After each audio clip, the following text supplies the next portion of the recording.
Hal tersebut dikatakan Kepala Kantor Wilayah Direktorat Jenderal Pajak Aceh, Ahmad Jamhari, pada kegiatan media gathering bersama wartawan di Banda Aceh. Diharapkan penurunan tarif pajak ini bisa meningkatkan partisipasi masyarakat, khususnya pelaku usaha untuk menyetorkan pajaknya.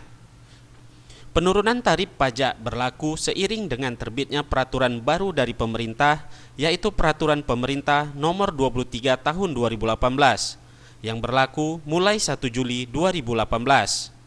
Dikatakan Ahmad Jamhari ada beberapa tujuan dari penurunan tarif pajak tersebut, misalnya untuk mendorong peran serta masyarakat dalam kegiatan ekonomi formal, kemudahan lebih memberikan keadilan, kemudahan dalam melaksanakan kewajiban perpajakan, serta memberikan kesempatan untuk berkontribusi bagi negara.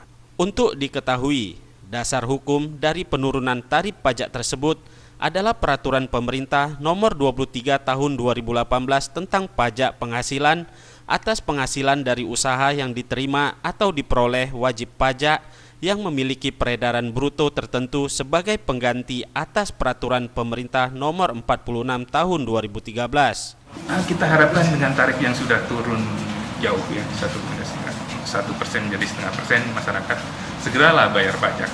Itu sangat rendah ya. Tadi saya contohkan, kalau 1% itu 1 dibanding 100. Nah, 0,5% itu 1 dibanding 200. 1/200 dari penghasilan sebulan itu disetorkan dalam bentuk PPh final.